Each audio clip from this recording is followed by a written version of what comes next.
Trying to please everyone is rather like trying to hold water in your hands while running downhill. The faster you run, the less water you keep, and the more certain you become that if you just run a little faster, squeeze a little tighter, you'll finally manage it. But of course, you won't. Because the very act of trying so hard is what makes the water slip away. And this is the curious thing about forgetting yourself while trying to please everyone. It happens not because you are careless, but because you are too careful, too eager to shape yourself into whatever form you imagine others want from you. You begin like a musician who once played for the sheer joy of sound, but over time has started playing only to win applause. At first it feels harmless. You think, what's wrong with making people happy? But slowly you find your notes are no longer your own. Your fingers grow tense. The music becomes stiff. And one day you realize the audience you were trying to impress isn't even listening. They're busy worrying about their own performances. This is the little cosmic joke that life plays on you. While you're trying desperately to be what everyone else wants, everyone else is trying desperately to be what they think everyone else wants. It's a hall of mirrors, and nobody quite remembers who put the mirrors there. There is a kind of gentle tragedy in how we confuse love with approval. We think, if they like me, they will love me. And if everyone loves me, I will finally be enough. But liking and loving are as different as reading a menu and enjoying a meal. Approval is thin, fragile, always at risk of changing. Real love, real connection, doesn't require you to perform at all. It grows from being seen, not from being decorated. But when you forget yourself in the rush to keep others pleased, you polish the mask instead of letting your real face breathe. It's rather like being a wave that keeps trying to impress the other waves by forming the perfect shape. You rise higher, fall lower, curl more gracefully, thinking this will make the others admire you. But the other waves are far too busy worrying about their own shapes to notice yours. And while you try to be impressive, you forget that your true beauty was never in the shape at all. Your beauty was in the fact that you are water moving as a wave. Forgetting yourself means forgetting that you are the ocean in motion, not some isolated bit of foam trying to win applause. And there is humor in this too.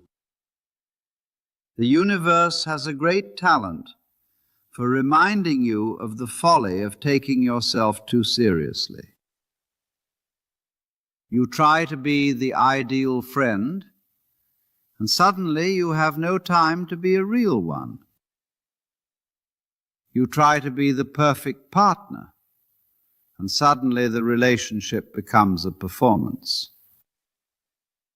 You try to be the model employee, and find yourself lying awake at night rehearsing imaginary conversations with your boss. Life seems to whisper, relax. This isn't an exam, it's improvisation. You're allowed to forget the lines. But when you're trying to please everyone, you think there are lines, and you are convinced you must memorize them all. The real trouble begins when you start believing your mask is your face.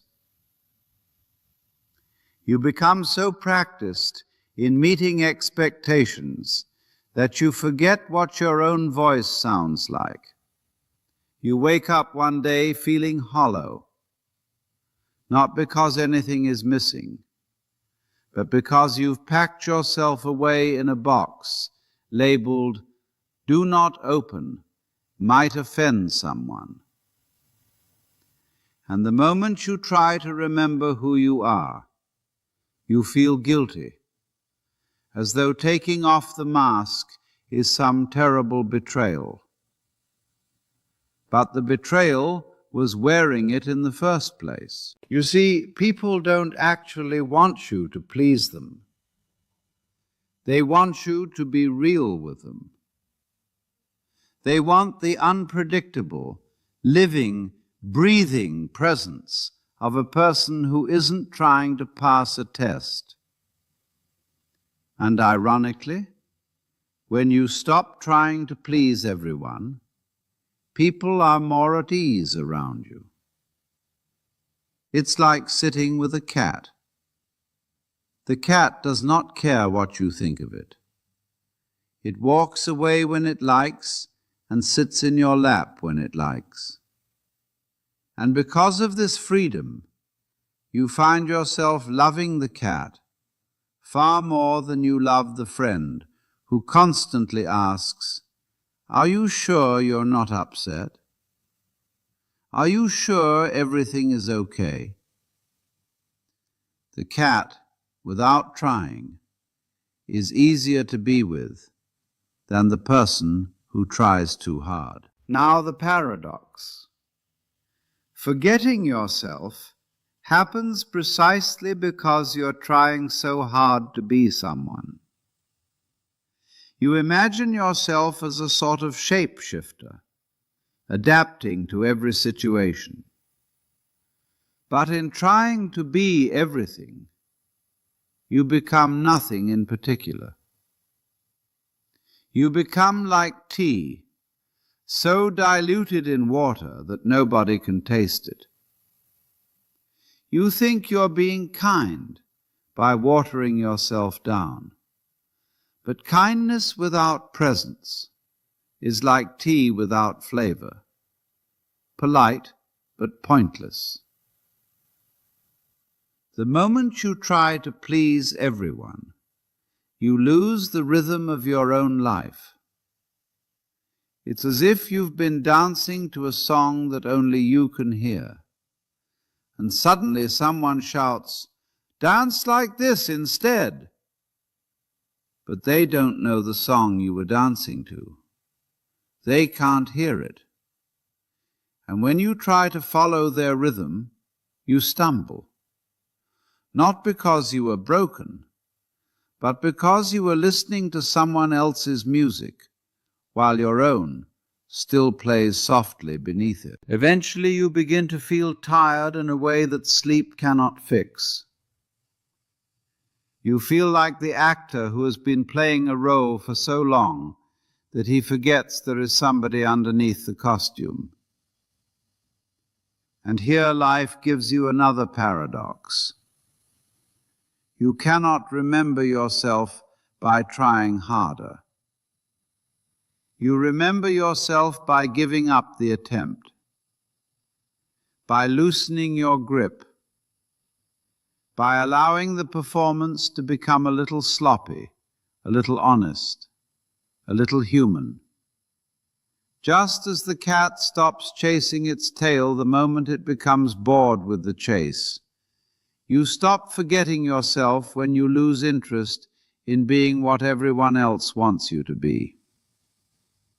And then, quite naturally, the tail of your true self appears beside you, resting quietly as if it had been there all along. There's no need for dramatic rebellion, no need to shout, "I must be myself." That would simply be another performance. Instead, it's a gentle softening, a returning to the simple act of being, not being spectacular, not being admirable, not being pleasing, just being. It feels almost too simple, too ordinary, and that is precisely why it works. Your true self isn't hiding in some high mountain or deep cave. It's hiding beneath the layers of effort you've piled on top of it. The strange freedom of this discovery is that once you stop trying to please everyone, you actually begin to please people naturally, not because you're trying to, but because you're easy to be around again. You've become like a clear pool of water instead of a tense knot of expectations. People can see themselves in you without distortion. They feel calm in your presence because you're no longer performing.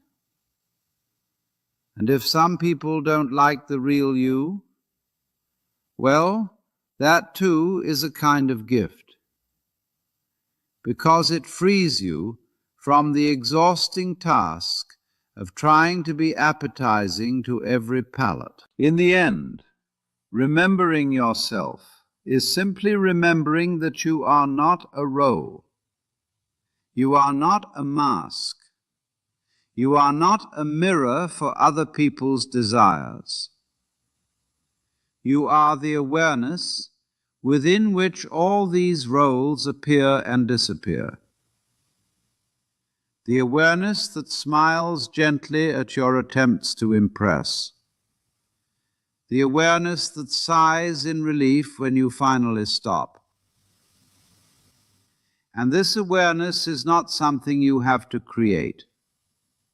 It's what remains the moment you stop trying to be anything at all. So the next time you catch yourself bending, shaping, squeezing, adjusting, trying to fit into someone else's idea of who you should be, pause for a moment.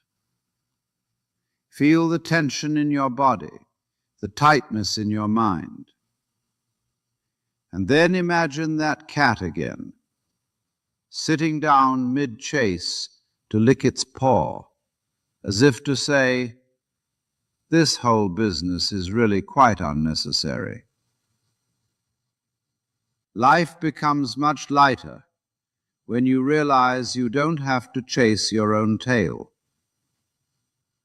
or anyone else's approval. You only have to remember the simple joy of being the wave you already are, rising, falling, shaping, dissolving, all as part of the great ocean playing with itself. When we left off, we were circling the question of how one breaks a cycle of pain that seems to repeat itself like a stubborn tune you cannot stop humming. And the strange thing is, the more you try to stop humming it, the louder it seems to echo. This is one of life's little jokes. You push the problem away, and the problem grows teeth. You cling to pleasure, and pleasure slips away. You cling to control, and control runs out the back door. It is as if the universe is whispering, in a very soft voice, "My dear, you are trying to manage something that does not need management at all."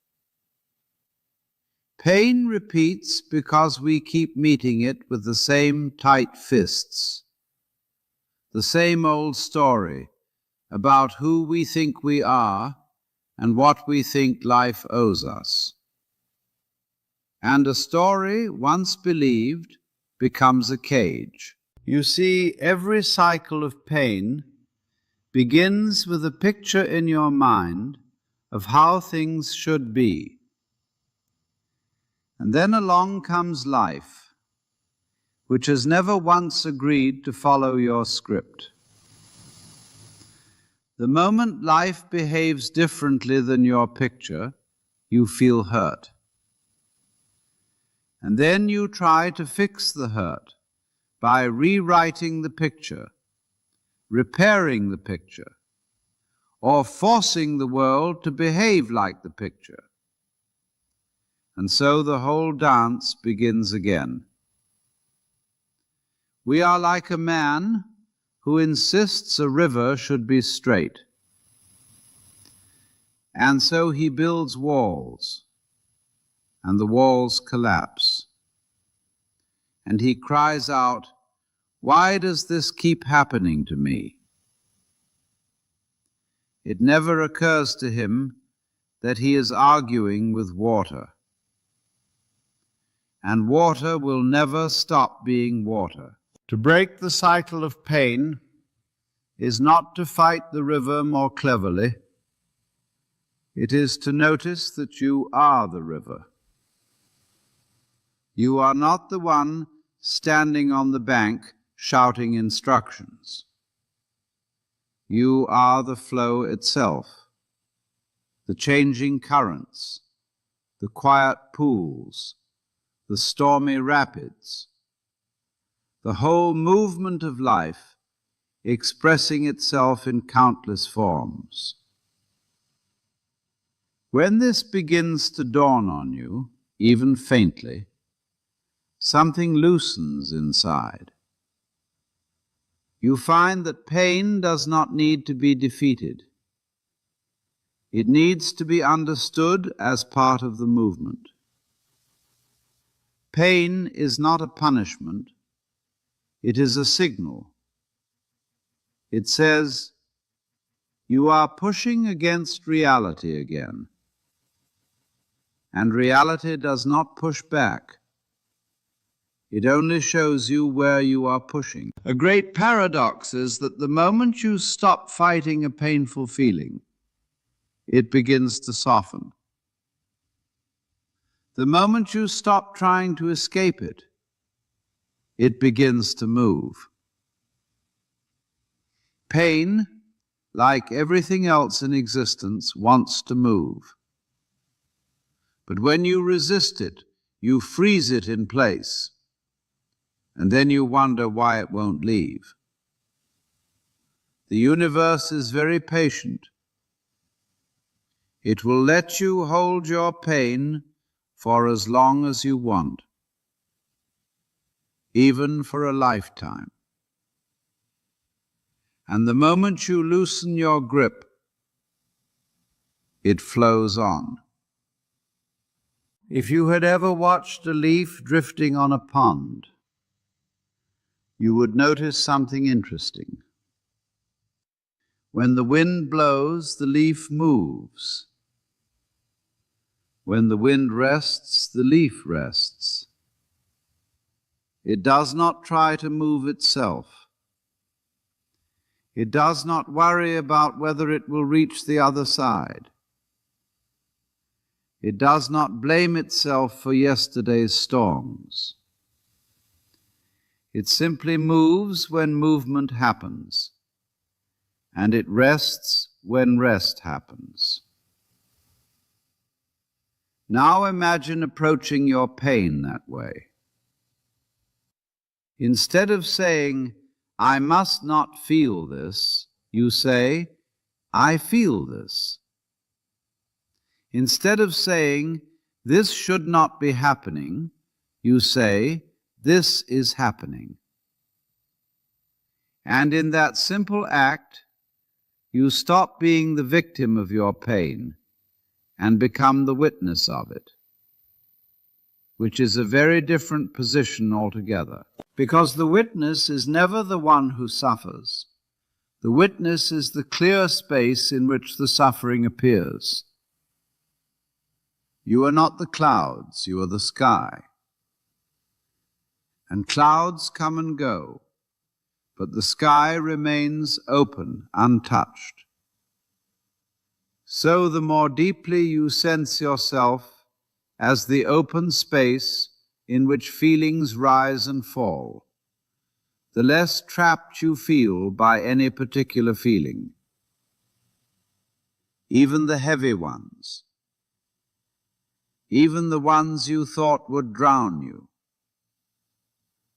They too drift by when given room. Now there is another great trick life plays on us, and it relates closely to repeating pain.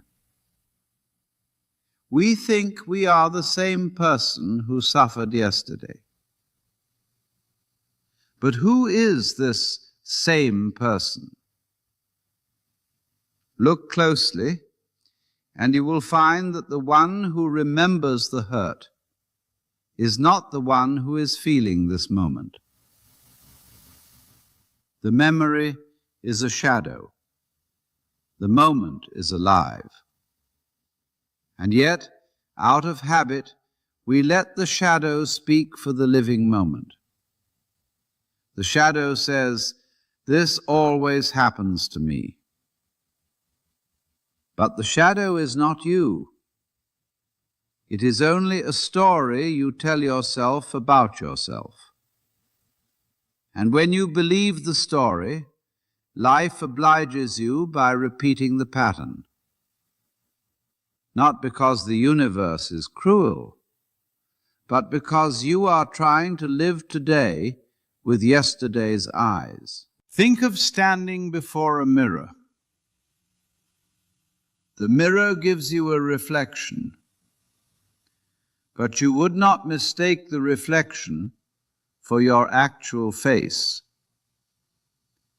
Yet inwardly, we mistake our psychological reflections, our memories, fears, and rehearsed identities for who we truly are. And because these reflections are frozen in time, we become frozen with them. The cycle of pain is nothing but the echo of a mistaken identity. Now imagine, just for a moment, that you could see yourself not as a fixed person, but as a wave rising and falling on the ocean of life. A wave does not worry about its shape. It does not judge its height. It does not wonder whether it is doing well or failing. It simply rises when the ocean rises and falls when the ocean falls. You too are an expression of something vast and fluid. And your pain, when seen this way, becomes part of the dance, not an enemy but a motion, not a curse but a ripple. People often say, "But I keep repeating the same mistake. Why can't I change?" And the answer, though simple, is often overlooked. Because you are trying to change the wrong thing. You are trying to change the picture rather than the one who is watching the picture. You are trying to clean the mirror image rather than cleaning the mirror. But once you sense that you are the awareness behind the drama, rather than the character trapped within it, the whole tone of life changes. You stop trying to repair yourself and start noticing that you were never broken. The cycle of pain continues only as long as you believe you are the small self who must protect itself. But the moment you see that you are not a small self at all, you discover that there is nothing to protect. You are the space in which all experiences arise, and that space cannot be harmed. It can only host, observe, and release. To break the cycle of pain is not to win a battle. It is to stop fighting a battle that never needed to be fought. It is to smile gently at your own drama, the way you might smile at a cat still chasing its tail. The humor of the situation begins to dawn on you. You were running in circles, trying desperately to catch what was already attached to you. The peace you were chasing was resting quietly inside you the whole time.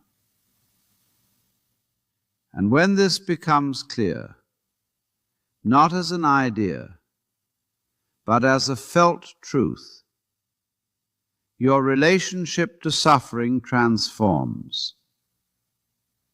You no longer see pain as a failure. You see it as a message.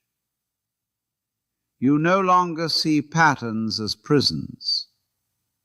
You see them as lessons on their way out. And you no longer see yourself as someone who must escape life, but as life itself, learning how to dance more lightly. There are moments, sometimes quiet, sometimes aching, when one looks over the shoulder of time and wonders what it was all for. You wake up one day and realize that years have passed, and somehow the grand story you thought you were writing seems to have slipped through your fingers. Perhaps you did everything you were told you should do. You worked hard, you stayed busy, you followed the path that others laid before you. Yet still, there is this haunting whisper that asks, was this it? It can be a very strange and lonely feeling, this sense that you have wasted something as sacred as your own life. Because you see, we are all taught that life is something to be used, something to be directed toward a purpose, something that must amount to something in the end. And so we chase after the idea of meaning like a man chasing his own shadow. But the more you run after it, the further it seems to recede. This idea of waste only appears when we measure life by a story we believe it should have followed. You were supposed to be somewhere by now. You were supposed to have done something, become someone, proven something. And yet here you are, standing still, looking at the world, and feeling as if everyone else is moving ahead while you are being quietly left behind. But the strange thing about that feeling is that it never quite tells the truth. Because what if what you call wasting your life is only your life refusing to be wasted on the wrong things? What if your stillness is not failure, but rest? What if the roads you didn't take were simply the ones that were never yours to walk? You see, we live in a world obsessed with progress.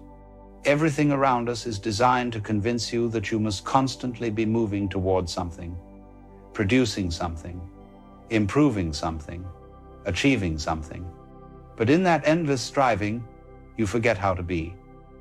You forget that the meaning of life is not found at the end of a path, but in the simple act of walking. The oak tree does not rush to grow. The clouds do not hurry across the sky to arrive at a destination. And yet, we are convinced that stillness means stagnation, that silence means absence, that not knowing means failure. The idea that you have wasted your life is built on a comparison. You look at what others have done, what they have achieved, where they are, and then you measure your own existence against their imagined success. But comparison is a trick of the mind. It turns life into a contest, when in truth it was never a race at all. You are not running toward meaning, you are meaning unfolding. Consider this. If a flower were to bloom at midnight, hidden from every eye, would it still be beautiful? Would its fragrance be any less sweet because no one saw it? The flower does not bloom to be seen. It blooms because blooming is its nature. In the same way, your life does not need to be seen, measured, or admired to be worthwhile. You exist because the universe willed it so. And that, by itself, is enough. The feeling that life has been wasted often arises when the story you told yourself about who you were supposed to become begins to fall apart. But every story must dissolve for truth to appear. There comes a moment when the masks grow heavy, when the ambitions no longer excite you, when the old dreams start to feel like clothes that no longer fit. And that moment, though it feels like despair, is actually the beginning of something miraculous. It is the unraveling of illusion. For so long you believed you were on your way to somewhere, but where exactly? You were never truly going anywhere because you were never truly separate from the place you longed to reach. You are already there. The journey was never about arriving. It was about realizing that you had been home all along. Many people come to this realization late in life, sometimes after decades of striving. They wake up one morning, see the lines on their face, the gray in their hair, and they think, what was it all for? They look at the possessions, the status, the roles they played, and none of it feels real anymore. And that can be a terrifying moment, but it can also be the first true breath of freedom you have ever taken. Because when you no longer believe you must become someone else to be worthy, you begin to live. Let me tell you a small story. There was once a monk who spent his entire life searching for enlightenment. He meditated for years, fasted, studied sacred texts, and traveled from teacher to teacher. Yet peace always seemed to elude him. One day, exhausted and old, he gave up. He sat beneath a tree and said to himself, I have wasted my life. But as he sat there, a gentle breeze passed through the leaves, and he noticed the sound of the wind, the sunlight flickering through the branches, the simple stillness of the world. In that moment, he began to laugh, because he realized that all along he had been searching for something that had never been lost. The same is true for you. You cannot waste your life any more than you can waste the sky. You may delay awareness, but the totality of life remains untouched by your choices. Even the mistakes, even the regrets, are part of the great unfolding. Nothing is outside of it. Nothing is wasted. You see, your idea of waste depends on your idea of time. You imagine a line, a past behind you and a future ahead, and you judge where you stand along that line. But time is not a line. It is a dance. The past is not gone. It is alive in you now as memory, as experience, as the invisible current shaping this very moment. The future is not waiting. It is already being born through your thoughts, your breath, your presence. And this moment, this one right now, is eternity disguised as now. So when you say, I have wasted my life, what you are really saying is, I have not noticed that life has always been here, because it has. It never went anywhere. Regret is the mind's way of trying to rewrite a story that was never yours to control. It is an echo of resistance, a refusal to accept the perfection of imperfection. But the moment you stop arguing with your past, the moment you allow every mistake to simply be part of the fabric of what made you, a quiet peace begins to emerge. That peace is not indifference. It is understanding. Perhaps you feel you spent too long in the wrong job, or loved the wrong person, or chased dreams that dissolved into dust. But what if none of that was wrong? What if each step, each heartbreak, each detour was essential in leading you to this very awareness? Life, after all, is not a straight path. It spirals, it loops, it doubles back, it confuses you on purpose so that you may eventually see the futility of trying to control it. And once you see that, a beautiful thing happens. You stop trying to win life. you begin to live it. The great error of modern man is that he measures his worth in productivity. You are not a machine. You are a mystery. You are not meant to function efficiently. You are meant to experience deeply. You are meant to feel the full weight of being alive, the joy, the loss, the uncertainty, the beauty, the grief. Every part of it is sacred. If you could only step back and see your life not as a series of failures or missed opportunities, but as a single piece of art, a painting in progress, you would realize that even the dark strokes are necessary for the light to shine. The contrast is what gives the picture depth. Perhaps you cannot see it now, but someday you will. You will look back and see that nothing was wasted. Every wrong turn led you home. Every heartbreak opened your heart a little wider. Every delay prepared you for what could not be rushed. The truth is that life cannot be wasted, because life is not a possession. You cannot lose what you never owned. You can only forget that it was never yours to control. So, if you feel you have wasted your life, I invite you to look closer. Look at the way the light falls on your hands. Look at the breath moving through your chest. Look at the small, miraculous act of awareness that allows you to even ask this question. This moment, right here, is your life, and it is whole. When you truly see that, something within you softens. The tension of regret begins to dissolve, and in its place comes a deep, unshakable peace. Not the peace of escape, but the peace of recognition. Because the truth is, you were never off track. There is no track. There is only this infinite unfolding, and you are part of it, now and forever. That is where healing begins. That is where the illusion of waste ends. When you begin to sense that perhaps nothing was wasted, the mind doesn't easily surrender its habit of measuring. It will try to find a new way to evaluate, a quieter scale upon which to weigh the worth of your days. It might whisper, "All right, perhaps I didn't waste my life, but surely I should be further along by now." You see, even when you stop running, the mind still wants a finish line. But there isn't one. The idea of a finish line is born from the illusion that life is a journey from ignorance to enlightenment, from brokenness to wholeness, from lostness to foundness. But there was never such a line to cross. You were never incomplete. You were never missing anything.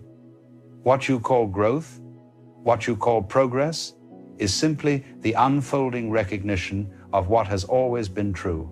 Yet the human being as it is, craves story. It needs to feel that it is going somewhere. That need gives us hope in dark hours, but it also creates a subtle prison. For as long as you believe there is somewhere you must arrive, you cannot rest here. You are always just a little bit away from home. So much of our suffering comes not from the past itself, but from our attempts to rewrite it. We imagine the alternate lives we could have lived, the choices we should have made, the people we might have been if only the cards had fallen differently. But these imagined lives are ghosts. They shimmer just beyond the reach of what's real. And every time you compare your actual life to those ghosts, you dishonor the sacredness of what actually is. You were never meant to be the best version of yourself. You were meant to be the only version of yourself. The perfection you seek is not in some ideal self-image, it's in the depth of the one that already lives and breathes within you. The truth is that the feeling of having wasted your life is an invitation, not a condemnation. It is a quiet knocking from the soul, asking to be seen, asking you to stop chasing, to stop proving, to stop trying so hard to be something. The exhaustion that follows years of striving is not evidence of failure. It is the body and spirit calling you home.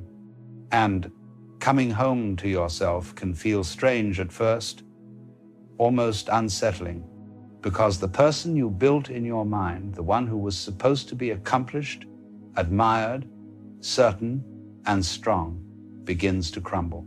What remains is someone far simpler, softer, more real, someone who does not need to pretend.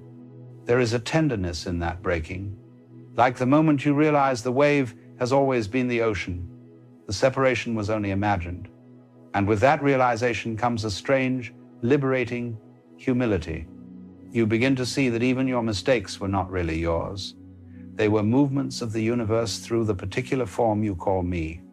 Now, imagine standing on the shore of your own life. Behind you, the waves of memory crash and dissolve. Before you, the horizon stretches endlessly. You could spend your whole life staring backward, watching the ripples of what has been, or you could simply turn and face the open sea. Both choices are available, neither is wrong. But one keeps you bound to what has passed.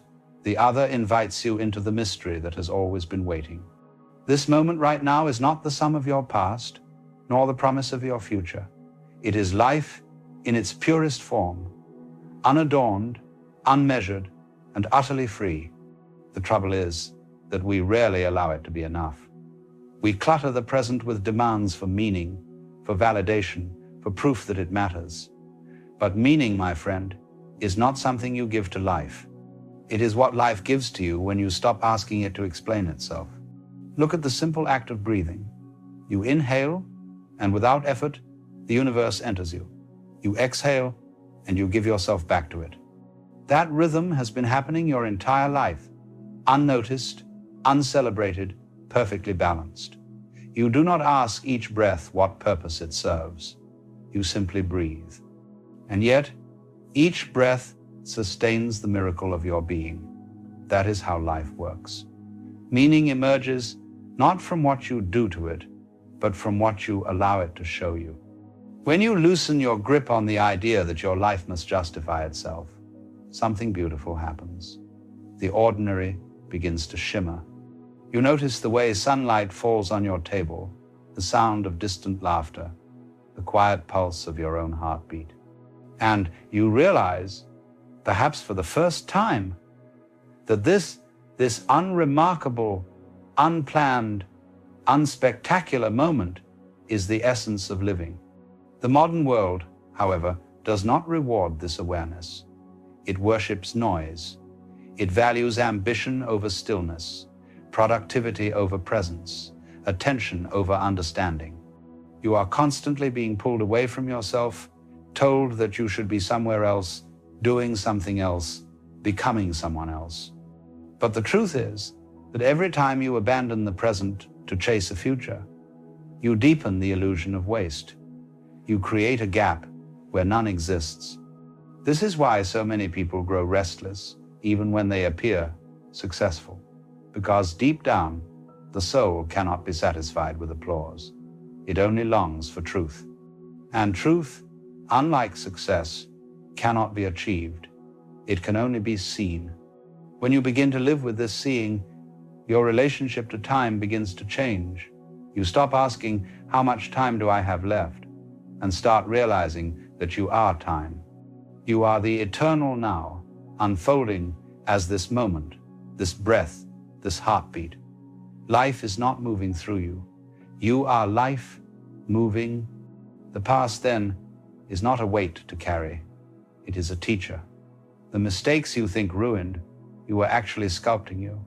The losses you grieve were making space for something new to arise. You thought you were being broken. You were being rearranged. You see, the universe wastes nothing. Not a leaf that falls, not a tear that drops, not a single heartbeat. Everything is used, everything transformed. You are part of that alchemy. So how could you have wasted your life when life itself wastes nothing?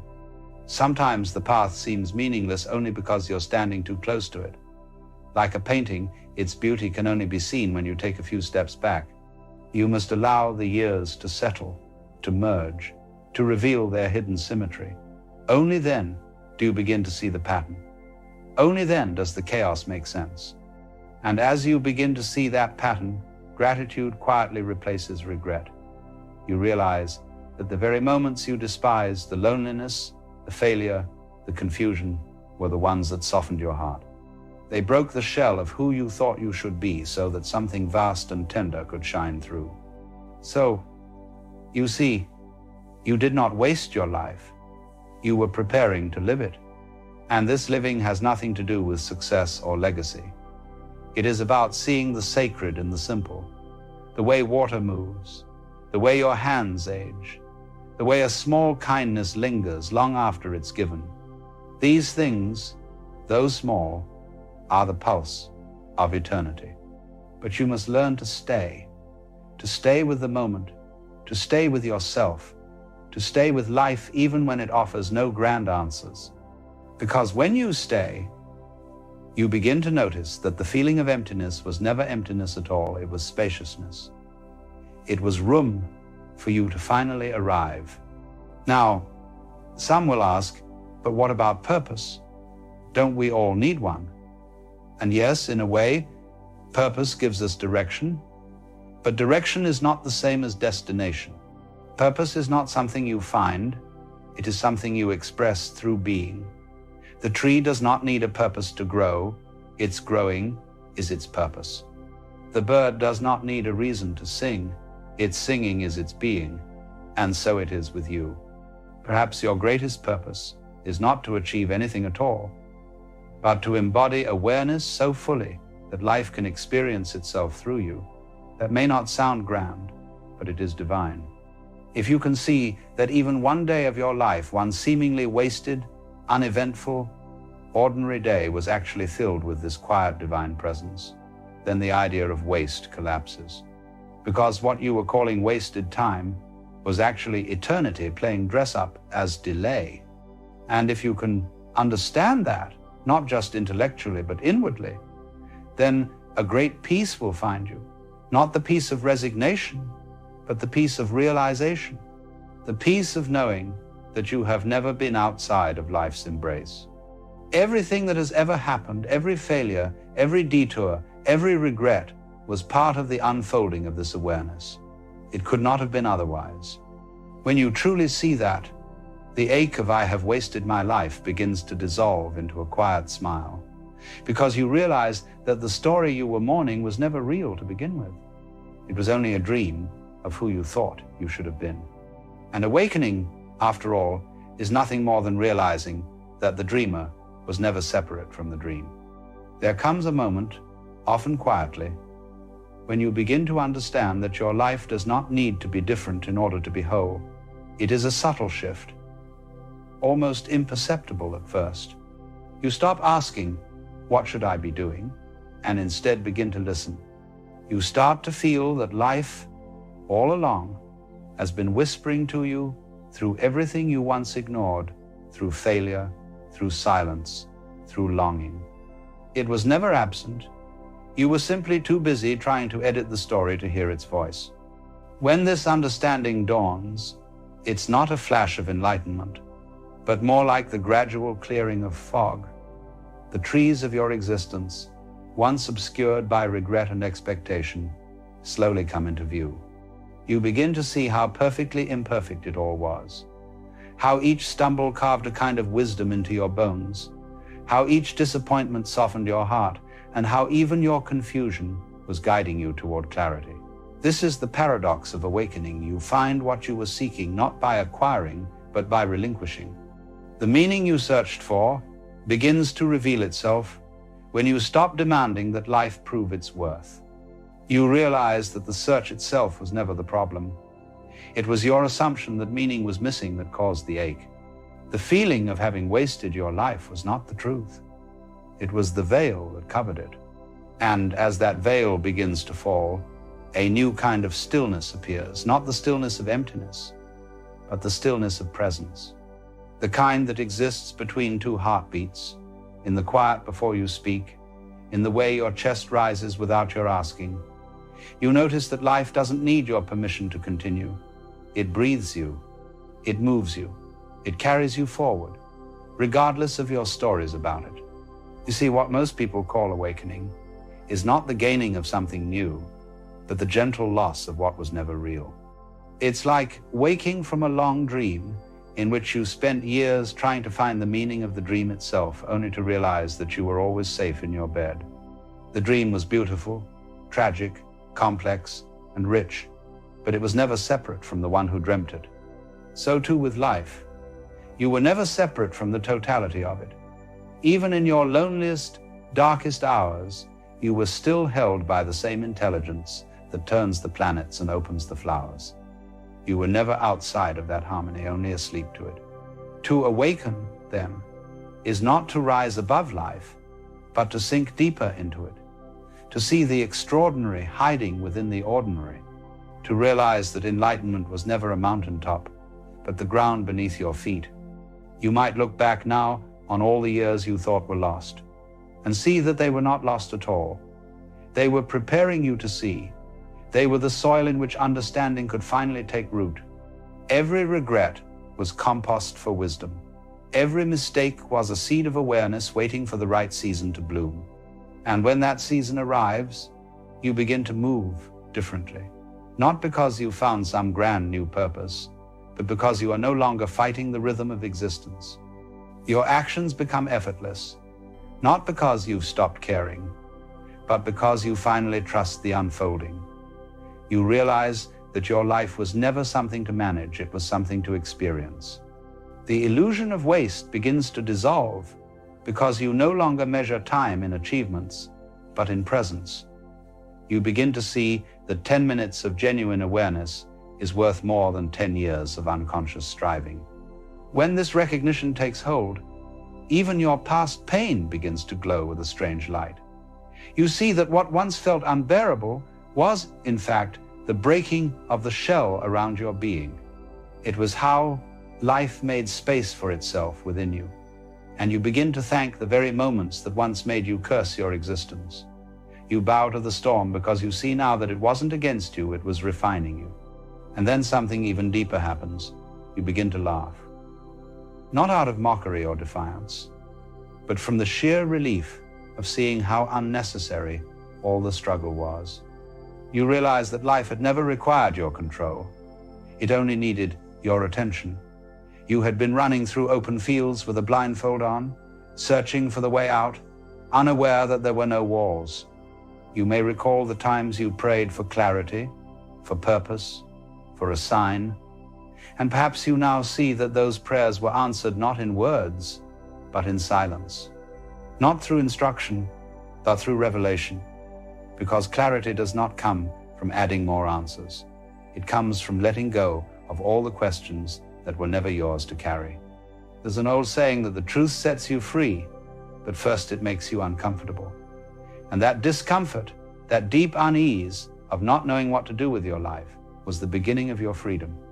It stripped you of false certainty, of borrowed dreams, of identities that were never truly yours. It left you naked before life itself. And that nakedness, that vulnerability, is the doorway to peace. Because when you stand without pretense, without the armor of who you think you should be, life finally meets you as you are. And that meeting is love. You begin to see that love was never something to find or to deserve. It was the quiet awareness that remained after everything else fell away. It is the gentle hum behind all experience, the soft current that carries every joy and every sorrow. When you touch that current, even briefly, you realize that nothing has ever truly been lost. For how can anything be lost in a universe that recycles itself infinitely? How can a life be wasted when each breath, each tear, each moment of longing becomes part of the great turning? You are not a fragment of the cosmos. You are the cosmos, looking at itself through the eyes of this particular human form. If you're hearing these words, it isn't by mistake. This moment found you exactly when it needed to, not a second too soon, not a moment too late. Life has a way of arranging such meetings when the noise begins to settle just enough for you to notice its whisper. Perhaps you were looking for something tonight, or perhaps you stumbled here without knowing why. But nothing truly stumbles. Everything arrives with a certain rhythm, like the wave that reaches the shore precisely when the tide decides it's time. We like to believe we choose what we see, what we listen to, what we pay attention to. Yet, sometimes it feels more truthful to say that life chooses for us that certain ideas, certain voices, certain moments seek us out when we're ready to hear them. So maybe you didn't find this. Maybe it found you. And if it did, it's because something inside you is ready to remember. ready to remember that change is not the enemy, that growth does not have to come with struggle, and that even the smallest shifts can carry you toward a life you can finally breathe in. A lot can change for the good in 6 months, not through obsession or pressure, but through awareness, gentleness, and a willingness to cooperate with what already wants to unfold. 6 months, that's all it takes for the seasons to turn, for a tree to shed and grow anew, for the moon to circle the earth half a dozen times. 6 months is long enough for an old pattern to dissolve and a new rhythm to take root. Yet to the hurried mind, it sounds like an eternity. To the wise heart, it's only a breath. So let us begin not with a plan, but with a pause. Take one slow breath and feel how even this simple act carries you from the person you were a moment ago into someone slightly changed. Every inhale is arrival, every exhale, release. This is the entire secret of transformation written in the language of the body. Take in what nourishes, let go of what no longer serves, and trust the rhythm in between. The first teaching, then, is simple. Do not rush your becoming. You cannot bully the flower into blooming, nor scold the sun into rising faster. Life ripens at its own pace. What matters is not speed, but sincerity. When you give yourself completely to the moment you're in, time becomes an ally rather than a threat. The minutes are no longer something to beat, they are something to inhabit. You see, most people try to change their lives as though they were rearranging furniture, push this here, drag that there, throw out what you don't like. But the deeper kind of change begins in stillness. It starts when you stop treating yourself as a project to be fixed and start seeing yourself as a process to be understood. 6 months of honest observation, noticing your reactions, your habits, your hidden fears, will do more than 6 years of self-improvement performed out of guilt. The second teaching is awareness. Not the strained awareness of someone trying to meditate perfectly, but the soft kind, the awareness that simply notices. Notice when you tighten, notice when you breathe freely, notice what brings lightness to your chest and what contracts it. Awareness doesn't demand that you act immediately. It only asks that you see clearly. And clarity, all by itself, begins to move mountains. You might say, but noticing isn't enough. I need to do something. Yet the truth is, most of our doing springs from confusion. We act before we understand, and then we wonder why the results look the same. The power of awareness is that it lets right action emerge naturally, the way a path appears once the fog lifts. 6 months of honest noticing will reveal more direction than a lifetime of anxious decision-making. The third teaching is gentleness. Real growth is tender, not violent. The seed breaks open not because it is forced, but because the conditions invite it. So be gentle with your timing. You are unfolding exactly as you must. Gentleness is not laziness. It is intelligence, the intelligence of the universe that knows how to turn an acorn into an oak without rushing. When you replace self-criticism with curiosity, life begins to cooperate with you instead of resisting you. The next teaching is presence in the ordinary. Many people chase enlightenment as if it were hidden in some distant temple, when in truth it hides in the small things you overlook. The way sunlight falls on your hands, the sound of water running from the tap, the silence between two breaths. If you give yourself to these, even for a moment, you are already practicing awakening. 6 months of giving your full attention to the simple will make the complex take care of itself. Now, the mind will argue that such small things can't possibly change a life. It wants grand gestures, dramatic transformations, fireworks of self-reinvention. But think of the ocean. It shapes continents grain by grain. Think of music. It's nothing but waves of air, yet it can make you weep. The subtle is not weak, it is foundational. If you honor the subtle each day, you begin to live from the source instead of the surface. The fifth teaching is trust. Trust is the quiet confidence that the universe knows what it's doing, even when you do not. It is understanding that you are being shaped by forces wiser than your plans. Trust is not blind faith, it's intimate cooperation with reality. It's what happens when you stop asking, why is this happening to me? And begin asking, what is this showing me? In 6 months of living with that single shift in question, you would become unrecognizable, not because life got easier, but because you stopped fighting what was already trying to help you grow. And of course, gratitude, the awareness of enough. Gratitude doesn't mean pretending that everything is perfect.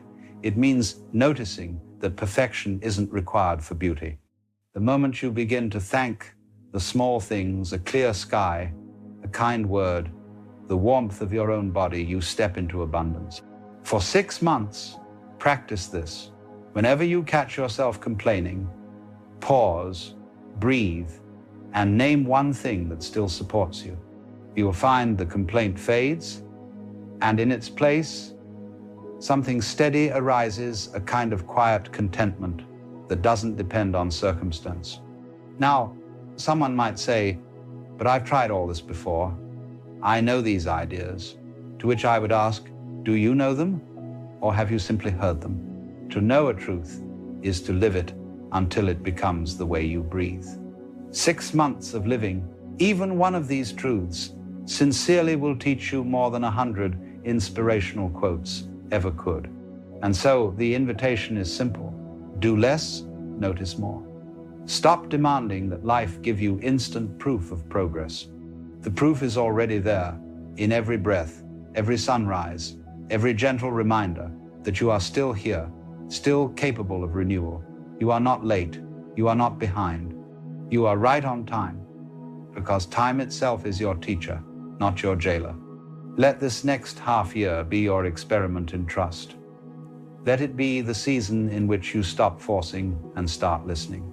Watch what happens when you replace control with curiosity, tension with patience, judgment with awareness. The change will not announce itself with fanfare. One morning, you'll simply wake up and realize the heaviness you used to carry is gone. You didn't fix it. It simply melted when you stopped feeding it. And when that happens, you will smile, not because everything is perfect, but because you finally understand it never needed to be. You will see that the universe was never testing you, only teaching you to listen. And in that listening, the next 6 months and the rest of your life will take care of themselves. There comes a moment when awareness no longer feels like practice, but presence, when you stop trying to be mindful and simply are. It happens quietly, often without you noticing. You realize one day that the thoughts which once ruled you have softened, that the noise has lost its authority.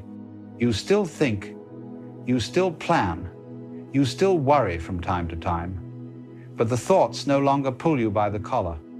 They pass through like weather over a mountain. The mountain does not resist the clouds. It allows them to drift by, knowing they cannot stay. This is what maturity of spirit feels like, not perfection, not constant peace, but a deep familiarity with change. You no longer fear every shift in mood, every season of uncertainty. You begin to see that everything, even confusion, has its place in the dance. 6 months of living this way, of greeting each day as a visitor rather than an obstacle, and you will notice the difference not in what happens to you, but in how you meet it. The great paradox of awakening is that it doesn't make you immune to life. It makes you more intimate with it. The rain still falls, the heart still aches, the losses still come, but suffering changes its texture. Pain is no longer an enemy to flee. It becomes a teacher to listen to. And the listening itself is the release. When you stop running from what hurts, you find that what hurts had something sacred to tell you all along. You begin to see that control was never the source of safety. Control is the mind's imitation of trust, an anxious attempt to replace faith with structure. But life cannot be caged. The more tightly you grip, the more it slips. Yet when you open your hands, everything falls gently into place. Not because you forced it, but because you finally stop disturbing the natural flow. You see, there is a wisdom at work beneath your plans, the same wisdom that turns caterpillars into butterflies, tides into moons, seeds into forests. That wisdom does not need your constant supervision. It only asks that you cooperate by not standing in the way. When you align with that intelligence through stillness, through honesty, through awareness, life begins to move through you effortlessly. You become the dancer who no longer counts the steps, but simply moves with the rhythm. This is what the ancient Taoists called Wu Wei, effortless action, doing without forcing. It does not mean passivity. It means the harmony between what you want and what the moment allows. To act in this way is to feel that life is not something happening to you, but something happening as you. The boundary between the doer and the deed dissolves. You are painting, but also being painted. You are breathing, but also being breathed. If, for 6 months, you practiced only this, the art of letting life breathe through you, you would begin to taste freedom, not as an idea, but as a lived reality.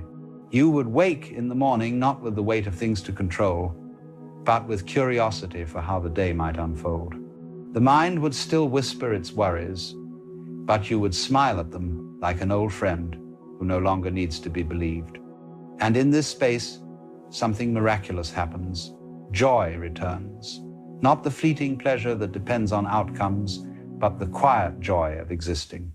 The kind of joy a child feels watching raindrops race down a window, or the kind that rises for no reason at all while walking alone. This joy is the natural fragrance of presence. It doesn't need an explanation. It is what remains when the noise of striving fades. You may ask, but what about ambition? What about goals? The awakened person doesn't lose direction. They simply stop mistaking the destination for the journey. There's nothing wrong with wanting success, or love, or peace, but you will suffer if you think they live somewhere in the future. All the joy you seek is hidden in how you walk toward them, not in their arrival. 6 months of walking mindfully toward what you love will change your relationship with desire itself. You will no longer chase, you will invite. This is the art of surrender, not giving up, but giving in. To surrender is to recognize that life knows more about life than you do. It is the humility to admit that the same intelligence that orchestrates galaxies might be trusted to handle your next chapter. When you surrender to that intelligence, you stop praying for things to go your way and start asking to see the way things are. That shift alone can dissolve a lifetime of tension, and so you begin to act from stillness instead of panic. You begin to speak from clarity instead of defense. You begin to love without needing to possess. What once felt like effort becomes grace. What once felt like a burden becomes a blessing in disguise. In that simplicity, 6 months can become a lifetime's worth of evolution. Now, there's another illusion worth letting go of, the illusion of progress as linear. You will not rise every day. Some days you'll fall. Some weeks you'll feel lost. But understand, a spiral moves both upward and inward. Growth revisits its lessons, but each time with more awareness. When you see old patterns return, don't call it failure, call it review. The universe is showing you what's left to integrate. 6 months of honoring even your setbacks as sacred will reshape how you see yourself. Instead of punishing your mistakes, you will learn from them like a patient gardener who studies why a flower didn't bloom, not with anger, but with curiosity. You will begin to see that every event, pleasant or painful, was another doorway to understanding. And that understanding, not achievement, is what makes a life fulfilled. Eventually, you will look back on these months and realize that what changed most was not your circumstances, but your relationship with them. The storm didn't stop. You learned how to dance in the rain. The noise of the world didn't quiet. You discovered the silence beneath it. The future didn't become certain. You made peace with uncertainty itself. That peace is freedom, not escape from life. but intimacy with it. And then, at last, the mind relaxes. It no longer needs to prove anything to anyone. You see that life was never asking you to win, but to awaken, to participate, to witness the miracle of being conscious, even for a brief moment, in this endless unfolding of the cosmos. What could possibly be missing from that? So, if these words have found you, let them remind you of something you already know deep down. You are not late, you are not broken, you are not behind, you are precisely where the river needs you to be. The current has carried you here, not to test you, but to teach you how to flow.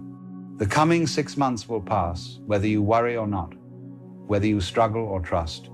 But if you choose trust, if you choose awareness, gentleness, gratitude, then those same 6 months can become the softest revolution of your life. And when the time comes to look back, you will smile, not because everything went according to plan, but because you finally learned to dance with the plan of everything. And in that smile, life will smile back. Every moment spent chasing becomes a moment unseen, unlived, unappreciated. But when you realize that this very moment, this breath, this heartbeat, is the only enough that ever existed, something inside you softens. You no longer fight the flow. You start to dance with it. The meaning of money is in its movement. It is not meant to be hoarded, but circulated. It is energy in motion. And when you let it move, it brings life. When you freeze it, it begins to die. The same is true for joy, for love, for creativity. These things only remain alive when shared. That is why generosity has always been the mark of a truly wealthy spirit. Because generosity is not about giving away money. It is about releasing attachment. It is saying, I trust life enough to let this go. And the universe, being an echo of that same trust, often responds in kind. Real wealth does not come from possessing more, but from needing less. You become infinitely rich the moment you stop trying to compensate for your sense of lack. You realize that all this time, you were never chasing money, you were chasing yourself. You were searching for the feeling of being enough. And the moment you recognize that you already are, the chase ends. This does not mean you abandon ambition or stop working. It simply means you stop confusing effort with worth. You work not to become something, but to express what you already are. That shift, subtle as it seems, transforms everything. Suddenly, your actions feel lighter. You stop competing and start creating. You stop worrying about outcomes because you understand that what truly matters was never at stake. The real purpose of money is play, to facilitate exchange, creativity, and connection, not to define identity. When you begin to treat it as play, you participate in the great rhythm of life without losing yourself in it. You can work hard, earn much, even enjoy luxury, but you no longer confuse the mask for the face. Look around the world and you will notice that the happiest people are not necessarily those who have the most, but those who are most alive. They use money like musicians use notes, as a means of expression, not measurement. They can laugh at losses, smile through uncertainty, and still trust the unfolding of things. You may not control every rise and fall of fortune, but you can always control your relationship to it. You can choose to see money as movement rather than meaning. You can choose to treat wealth as a guest rather than a god. The moment you stop believing that happiness lies somewhere beyond the next financial milestone, you begin to wake up. You realize that the true treasure of life is not stored in banks, but in awareness, in the ability to see beauty in what is already here. Imagine living from that space. You still earn, still plan, still invest, but you no longer suffer through it. You no longer chase freedom, you express it. Because the free person is not one who has escaped the system, but one who no longer believes it defines them. Wealth and freedom are not opposites. They only appear that way when you forget who you are. When you remember, everything becomes simple. You earn when you need to, you rest when you can, and you allow life to unfold in its rhythm. And then, quite mysteriously, abundance finds its way back to you. Not because you demanded it, but because you finally stopped blocking it. You stopped clutching at life and started trusting it. The fool chases freedom through control. The wise simply realize that control was never needed.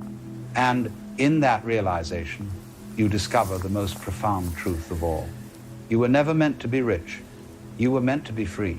They guide your choices, shape your dreams, and limit your joy. But fear is not truth. It is imagination without awareness. The mind projects its doubts into the future, forgetting that the present moment contains no threat. When you bring awareness back to now, fear dissolves like mist in sunlight. And finally, there is the place of achievement, the grand illusion that you must earn your right to exist. From childhood, you were taught that success is the price of worthiness. You were told that meaning is found in doing more, having more, becoming more, but this endless striving leaves you exhausted and hollow. For every mountain you climb, another appears. Every goal achieved brings only temporary satisfaction before the next desire takes its place.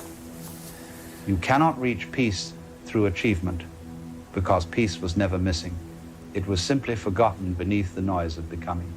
When you live in these places long enough, you begin to forget that they are not who you are. You start to believe that comparison, control, and fear are the normal conditions of life. You even take pride in your suffering, calling it ambition or discipline. But there comes a moment, sometimes in exhaustion, sometimes in silence, when something within you whispers, there must be more than this. That whisper is the beginning of awakening. It is the voice of the true self calling you home. The journey back to your real nature does not begin by running from these places, but by seeing them clearly. Seeing the illusion is already freedom from it. The one who observes comparison is not comparing. The one who sees fear is not afraid. The awareness that witnesses the storm is not the storm itself. This is the essence of awakening. Not to become something new, but to remember what was never lost. As long as you identify with what changes, you will suffer with every change. But when you rest as the awareness behind it, you find a peace that cannot be shaken. The world continues to move. The body continues to age. The stories continue to unfold. Yet there is a stillness that remains untouched. That stillness is your true nature. It is not a belief or a philosophy. It is the very ground of your being. And when you begin to live from that awareness, something extraordinary happens. The comparisons lose their power. The fears lose their grip. The noise of the world softens into background music. You move through life not as someone trying to win, but as someone who has already arrived. You act, but without anxiety. You care, but without attachment. You love, but without possession. This is what it means to remember yourself. Most people will never take that step. They will continue to chase and collect and compare until their final breath. But you, if you are listening closely, may already sense that another way exists. Not a path that you must find, but one that reveals itself when you stop running. The moment you stop trying to become, you return to being. And there, in that simple presence, you rediscover the truth you had been searching for in every corner of the world. Your true self was never hidden. It was only overlooked. Like the silence behind every sound, it was there all along, waiting for you to remember. There comes a time when you grow tired of your own struggle, not because you've given up, but because you've finally seen through the illusion that there was ever something to win. You begin to notice that every chase ends in the same place, every success fades into the next desire, and every fear eventually dissolves into the air it came from. And in that quiet realization, something begins to awaken. You start to sense that freedom is not a matter of fixing life, but of seeing it clearly. When you see clearly, you no longer need to escape the world. You simply stop mistaking the noise for yourself. The mind will still produce thoughts, emotions will still rise and fall, but the difference is that you no longer identify with them. You begin to live from a deeper stillness, an inner clarity that watches the play of life without being carried away by it. Most people believe awakening is about adding something more knowledge, more practice, more light, but true awakening is the opposite. It is a gentle undoing, a falling away of everything that is not you. You begin to shed the unnecessary, not through effort, but through recognition. Like mist burned away by the sun, illusion fades the moment it's seen for what it is. You realize that you were never the restless seeker trying to become something more. You were the space in which the seeking was happening. You were the quiet awareness watching the entire performance unfold. Once this begins to dawn in you, the world starts to feel lighter. You no longer walk through life as if it were a battlefield. You move as if life were music, unpredictable, fluid, alive. You begin to understand that harmony was never about control, but about listening. The same way a musician must surrender to the rhythm, you learn to trust the natural movement of your own existence. The mind, of course, will resist this. It will say, if I stop striving, I'll fall behind. If I stop controlling, everything will collapse. But this fear is built on misunderstanding. It assumes that you are the one holding life together. In truth, life is holding you. The same intelligence that turns stars, that breathes your lungs, that beats your heart without your permission, that is what's living you. To fight against it is to struggle against your own nature. When you allow life to flow through you rather than trying to command it, something miraculous happens. Effort becomes grace. Work becomes play. Even pain becomes a form of transformation. You begin to see that everything that once felt like punishment was only life trying to teach you how to let go. The world becomes your mirror. Wherever you look, you see reflections of the self you used to believe you were. But instead of reacting, you begin to smile. You realize that everyone is caught in the same dream, trying to protect the same illusions. And compassion arises not as an obligation, but as a natural understanding. You no longer need to change people. You see that they, too, are being guided home in their own time. There's a beautiful simplicity that returns to your existence. You no longer need grand philosophies or complex practices. Presence itself becomes your teacher. When you drink tea, you taste life in the tea. When you walk, you feel the ground as part of yourself. When you breathe, you realize the air entering your lungs has already belonged to countless others before you. Everything begins to shimmer with the same aliveness that once seemed hidden. You discover that joy was never something to achieve, it was what remained when striving stopped.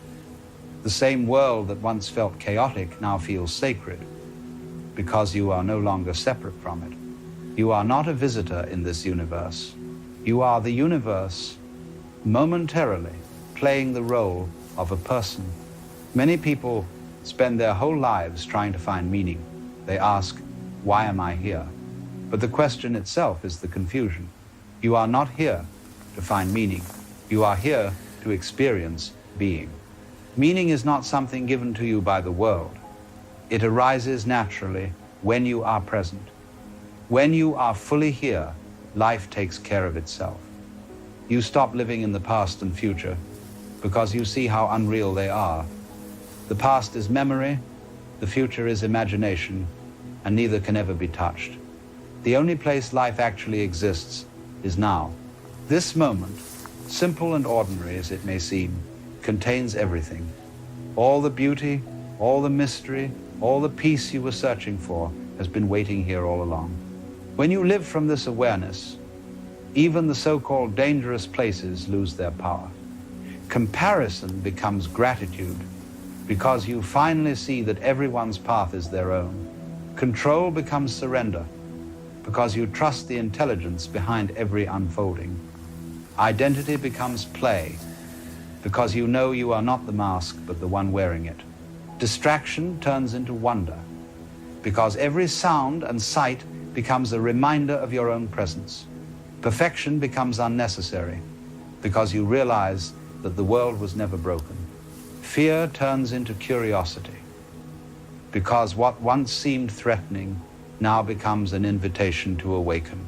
And achievement becomes expression, a joyful way of participating in life, rather than a desperate attempt to justify your existence. When you live like this, there is no conflict between being and doing. You can act in the world without losing yourself in it. You can work, create, build, and care, but your peace no longer depends on results. You are free in success and free in failure, because both are seen as passing clouds in the same vast sky of awareness. People sometimes ask, if I stop chasing, won't I lose motivation? But true motivation doesn't come from fear or lack. It comes from love. When you love something, you do it naturally. You don't have to force yourself to create, to explore, to share. Life moves through you as inspiration, not obligation. That is what it means to live freely.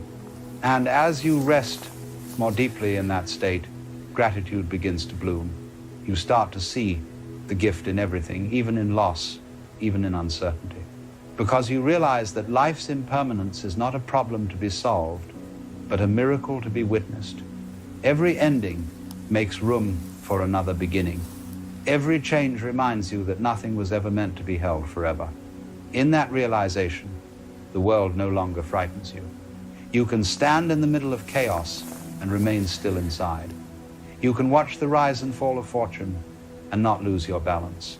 You can experience pain and not close your heart. This is the strength that arises from awakening, a strength that looks soft to the world but is unbreakable within. When the ego finally quiets, you discover that what remains is love.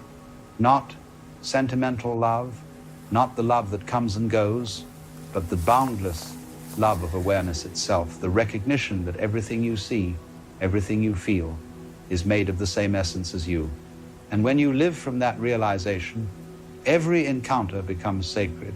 Every person becomes a reflection of yourself. Every breath feels like a prayer. In the end, there is nowhere to go. No goal left to chase. No trap left to escape.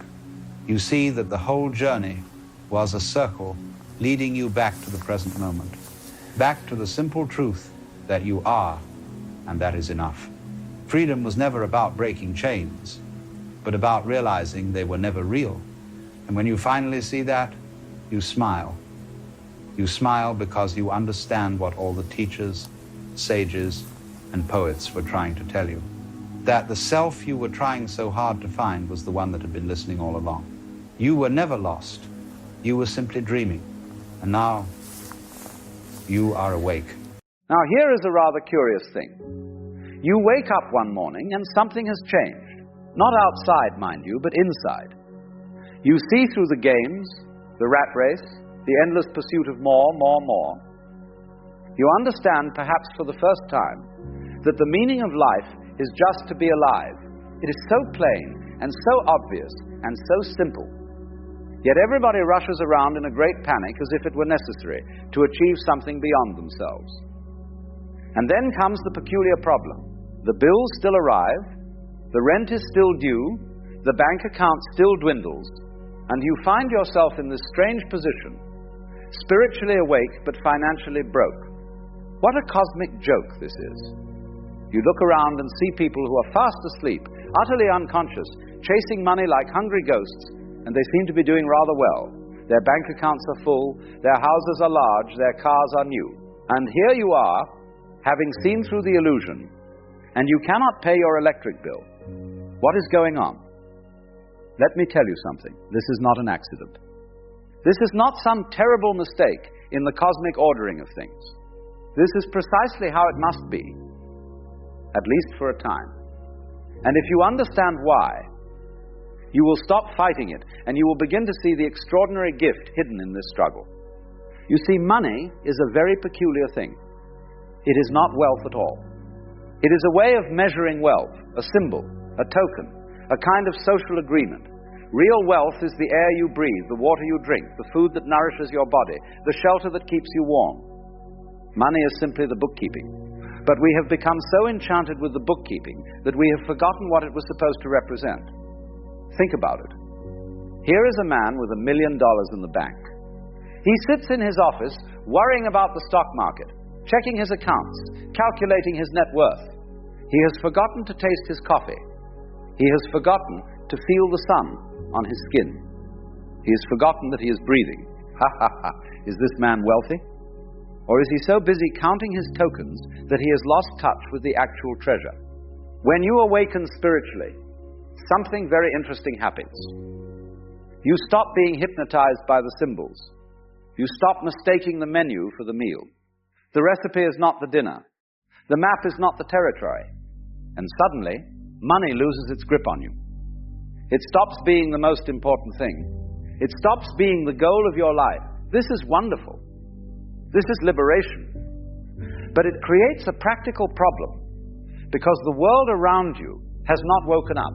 The landlord still wants his rent in dollars, not in enlightenment. The grocer will not accept spiritual wisdom in exchange for bread. And so you find yourself caught between two worlds. Awake in a sleeping world, trying to live by one set of values while surrounded by another. Now, let me tell you why this happens to nearly everyone who begins to wake up. The first reason is very simple. When you awaken, you lose your motivation for the game. You see, most people work not because they love the work, but because they are afraid. Afraid of being poor, afraid of being judged, afraid of being left behind in the great race. Fear is the fuel that drives the economic machine. But when you wake up, the fear begins to dissolve. You realize that you came into this world with nothing, and you will leave with nothing. You understand that the purpose of life is not to arrive at death safely with a well-preserved bank account, but to skid in sideways, thoroughly used up, totally worn out, laughing all the way. The terror of poverty loses its teeth. And without that fear driving you, you naturally slow down. You stop clawing your way to the top. You stop sacrificing your present for some imaginary secure future. This is beautiful. This is health. But in a world organized around fear and competition, it means you will probably make less money, at least for a while. The second reason is that awakening has a way of making your old interests fall away. Think about it. Before you woke up, perhaps you were fascinated by climbing the corporate ladder, by impressing your neighbors, by acquiring status symbols. These things gave you energy. They motivated you. They got you out of bed in the morning. But then you see through them. You understand that status is just a game of make-believe, that the corporate ladder leads nowhere in particular, that your neighbors are not paying as much attention to you as you thought. And suddenly, these pursuits feel hollow. They feel like trying to polish plastic cups when you have discovered the mountain spring. You may still go to work. You may still pay your bills, but the fire has gone out of the old ambitions. You are no longer willing to sell your soul for a paycheck. You are no longer willing to spend hours doing work that feels meaningless just to accumulate more tokens. And naturally, this affects your financial situation. Now, here is the third reason, and this one is quite subtle. When you awaken, you become aware of how the money system actually works. And this awareness can make you somewhat reluctant to participate fully in it. You see that the whole economic game is based on fear, on scarcity, on the illusion that there is not enough to go around. You see how it turns people into competitors, into enemies, how it makes them forget their basic humanity. You understand that the person with the most money is not necessarily the most successful human being. In fact, you begin to suspect that the pursuit of wealth often creates a kind of poverty of spirit, a narrowing of consciousness, a loss of the very things that make life worth living. And so you hesitate. You hold back. You do not throw yourself completely into the game, because you have seen the cost of winning. This is not laziness, this is wisdom, but it means you will probably not get rich, at least not in the conventional sense. Let me tell you a story. There was once a fisherman who lived by the sea. Every day he would go out in his small boat, catch enough fish to feed his family, and sell a few at the market. Then he would come home, have lunch with his wife, take a nap in the afternoon, play with his children in the evening, and spend the night making music with his friends. One day a wealthy businessman came to visit. He saw the fisherman resting in the afternoon and said, "Why are you not out fishing? You could catch more fish." "Why would I want to catch more fish?" the fisherman asked. "Well, if you caught more fish, you could sell them and make more money. And then what would I do with the money? You could buy a bigger boat," the businessman explained. "With a bigger boat, you could catch even more fish. Eventually, you could buy several boats, hire other people to fish for you, and become very wealthy." "And then what?" the fisherman asked. "Then you could retire and spend your days resting in the afternoon, playing with your children, and making music with your friends in the evening." The fisherman smiled. "But that is what I am doing now." Do you see? The fisherman had not failed to understand how to make money. He had simply seen through the illusion that making money was the point. He's already living the life that the businessman would spend years trying to earn. He was already wealthy in the only way that matters. When you wake up spiritually, you become more like the fisherman. You realize that the goal everyone is chasing is already available right now. The peace they hope to buy with retirement savings is available in this breath. The security they think money will provide is already here in the simple fact of being alive. The freedom they imagine wealth will bring is already present when you stop being enslaved by the need for more. But here is what happens next. Once you see this, once you really understand it, you face a choice. Do you continue to play the money game with full knowledge that it is just a game? Or do you drop out entirely? And this is where many awakened people get stuck. They think the answer is to reject money altogether, to become penniless wanderers. But this is just another trap. This is the ego in spiritual clothing. True awakening is not about rejecting money any more than it is about chasing it. It is about seeing money for what it actually is, a useful instrument, nothing more, nothing less. When you are truly awake, you can use money without being used by it. You can play the game without being played by the game. The question is not whether you should have money or not have money. The question is whether money has you. Can you hold it lightly? Can you use it when you need it and let it go when you do not? Can you make it without losing your soul and spend it without losing your freedom? This is the art. This is the dance. And it takes time to learn. This is why so many people who wake up go through a period of financial difficulty. They are learning to dance a new dance. They are discovering how to live in the world, but not be of it.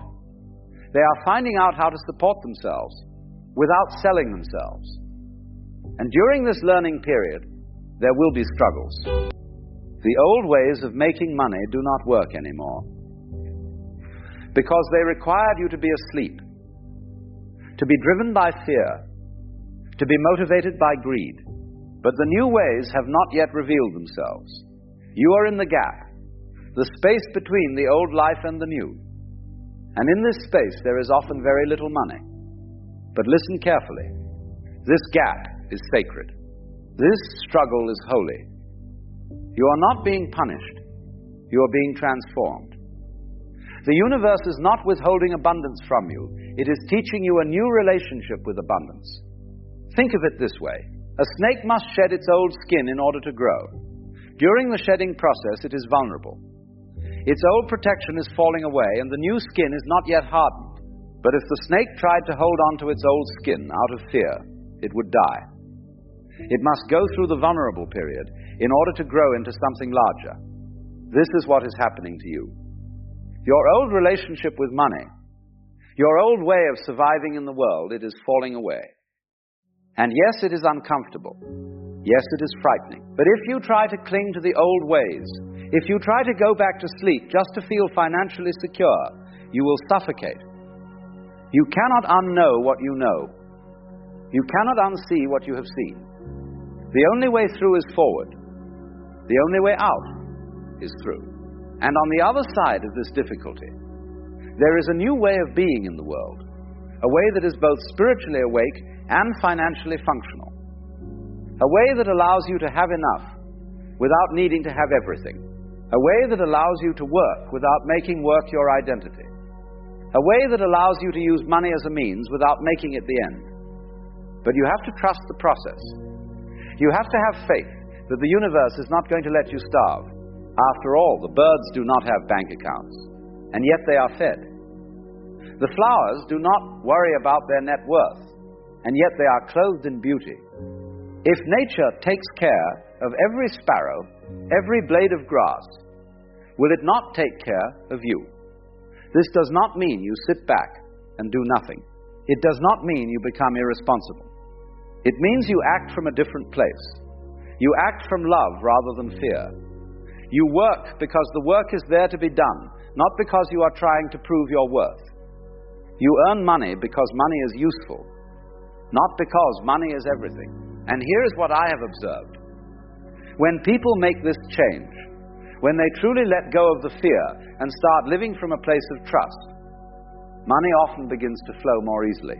Not always, not immediately, but eventually. Because when you are not grasping at money, when you are not strangling every opportunity with desperation, you become more creative. You become more relaxed.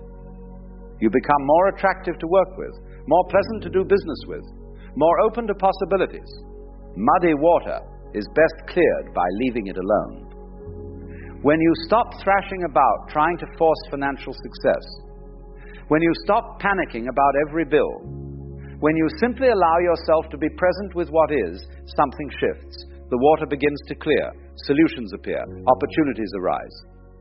Not because you are trying to make them happen, but because you have stopped blocking them with your anxiety. But let me be very clear about something. This does not mean you will become wealthy in the conventional sense.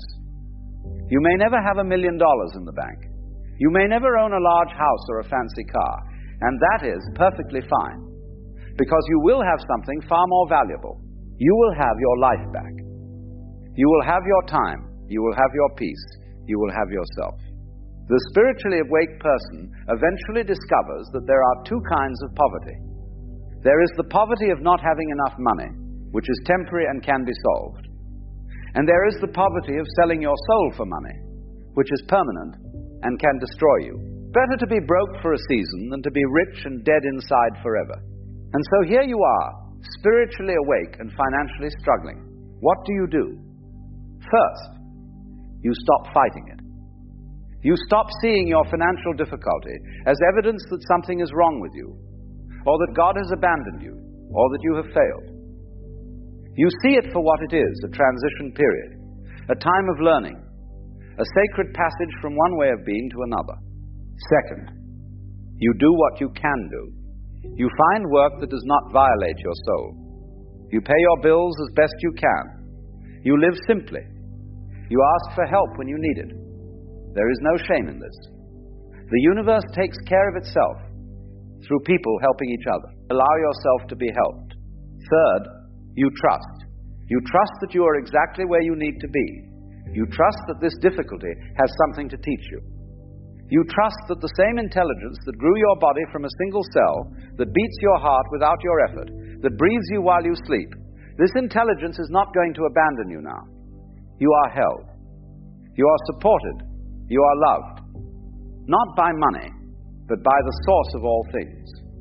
And finally, you remember what you have already learned. The meaning of life is not in having, or achieving, or accumulating. The meaning of life is in the living itself, in the breathing, in the seeing, in the tasting. You are already rich beyond measure if you would only stop long enough to notice. You have eyes that can see a sunset. You have ears that can hear music. You have a body that can feel the warmth of the sun. You have a mind that can know wonder. You have a heart that can feel love. These are the real treasures. These are what matter, and they cannot be bought or sold. So yes, you may be broke, but you are awake. And that awakening is worth more than all the money in all the banks, in all the world. Because money can buy you many things, but it cannot buy you consciousness. It cannot buy you freedom. It cannot buy you the peace of knowing who you really are. You are not a person who has or does not have money. You are the awareness in which having and not having appear and disappear like clouds in the sky. The clouds come and go, but the sky remains. You are the sky, and the sky is never poor, never lacking, never in need. This does not pay the rent, I know, but it changes everything about how you relate to the rent. It means you can face financial difficulty without losing yourself. It means you can be broke without being broken. It means you can struggle without despair, because you know that your worth is not measured in dollars, and your life is not defined by your bank balance. The spiritually awake are often financially struggling not because they are being punished, but because they are learning something the sleeping world has forgotten. They are learning that life is not about money. They are learning that the real wealth is consciousness itself. They are learning that you can live richly on very little if you are awake enough to see the abundance that is already here. This learning takes time. This learning costs something. Sometimes what it costs is money. But what you gain in return is invaluable. You gain your soul. You gain your freedom. You gain the ability to live in this world without being consumed by it. You gain the wisdom to use money without being used by it. And eventually, in ways you cannot predict and according to a timeline you cannot control, the financial situation often begins to improve. Not because you go back to sleep and start chasing money again, but because you have learned to be awake and functional at the same time. You have learned to meet the practical demands of life without forgetting the spiritual truth of life. But even if the money never comes, even if you live your whole life with very little, you will still be wealthier than those who have everything but know nothing. Because you know who you are. You know what matters. You know that you are the universe, looking at itself through these particular eyes, breathing itself through these particular lungs, experiencing itself through this particular life. And that, my friends, is the real gold. Everything else is just paper. So if you are spiritually awake and financially struggling, take heart, you are not doing it wrong. You are going through what must be gone through. Trust the process. Do what you can. And remember always that the one who is struggling is not who you really are. The real you, the awareness that watches all of this, cannot be touched by poverty or wealth. It simply is, and it is enough. The meaning of life is just to be alive. Not to be rich, not to be successful, not to prove anything or achieve anything or accumulate anything. Just to be alive, to breathe, to see, to feel, to know. And this you are already doing. This you have always been doing. This you cannot fail to do. So play the game of money if you must. Pay your bills, feed yourself, take care. You know, there's something absolutely extraordinary that occurs when two people who have genuinely awakened to their true nature encounter each other. It's not what the romantic novels tell you. It's not what the spiritual communities often describe. It's something far more subtle, far more profound, and in many ways far more beautiful than anything we've been conditioned to expect. Most relationships, if we're honest, are based on a kind of mutual incompleteness. Two people come together because each feels that something is missing, something is lacking, and the other person seems to promise to fill that void. This is what we usually call falling in love, but it's really falling into need. It's two halves trying to make a whole, two empty cups trying to fill each other, two drowning people clinging to each other in the hope of staying afloat. And there's nothing wrong with this, necessarily. This is where most of humanity lives, and these relationships can be perfectly functional, even pleasant. But they're based on a fundamental misunderstanding. They're based on the belief that you are incomplete, that happiness exists outside of you, that another person can give you what you lack within yourself. But when two awakened souls meet, something entirely different happens. And the first thing you need to understand is that awakened souls don't need each other. Let me repeat that because it's crucial. They don't need each other. They're already complete. They've already discovered that the wholeness they were seeking was never outside themselves. They've realized that they are not separate, limited beings who need to be completed by another. They are the universe itself, experiencing life through a particular form. So when two such people encounter each other, they're not coming together to fill a void. They're coming together because they want to, not because they have to. And this simple distinction changes absolutely everything. The entire quality of the relationship is transformed when it's based on choice rather than need, on preference rather than desperation, on celebration rather than compensation. Think about it this way. When you're hungry, really hungry, you'll eat almost anything. You're not tasting the food, you're just trying to fill the emptiness. But when you're already satisfied, when you're already full, then if you choose to eat, it's pure enjoyment. You're tasting every flavor, appreciating every texture. You're eating for the pleasure of eating, not to fill a hole. This is what happens when awakened souls come together. They're not using each other. They're not trying to extract something from each other to fill their inner emptiness. They're simply enjoying each other, appreciating each other, celebrating the mystery of consciousness, recognizing itself in another form. And here's what's fascinating. Because neither person needs the other, because neither is clinging or grasping or demanding, there's a kind of freedom in the relationship that most people never experience. Each person is completely free to be themselves, to change, to grow, to move. There's no sense of possession, no fear of loss, no desperate attempt to control or manipulate or make the other person conform to some image of what they should be. When an awakened person looks at another awakened person, they're not seeing someone they need to complete them. They're seeing the universe looking back at itself.